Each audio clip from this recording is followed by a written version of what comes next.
Uy, may bago kami na-discover. Sarap. Kung mahilig ka sa churros, punta na rito. Churros Star. Ito yung mga nakalagay sa menu nila. Box chew, chew dog, cut chew, big chew. Ang in-order ni Isay ay chew dog. Cheese chew dog ang in-order niya. Yan. First test. First bite para sa inyo. Yan. Yan ang favorite niya eh. Masarap daw. Ito naman, sour cream chew dog. Favorite flavor naman ni mama yan. First bite para sa inyo. Ayaw nga niyang mamigay niyan eh. Kakaiba talaga no? Churros na may hotdog sa loob. Ito naman in order namin, original churros. Yan. Ito naman, real mango aid.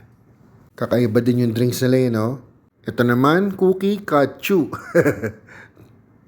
Nagdagdag din kami ng chocolate dip. Yan, chocolate sa chocolate. Tatry ni panganay. Sarap pa. Ito ang itsura niya. Chocolate na chocolate, no? Na nakalagay sa churros. Si Bunso naman ang magta-try. Yan. Siyempre, didip niya sa chocolate. Yan. Chocolate sa chocolate. Ang tamis. Panalo. Siyempre, tayo rin magta-try. Tusok tayo ng isa. Siyempre, ayun na natin sa medyo matamis. First bite para sa inyo. Sakto lang siya. Pero madami yung asukal, no? So, medyo matamis tong churros na to. Siguro hindi ko na to ubusin. Mga 2 to 3 bites lang. Or 2 to 3 sticks.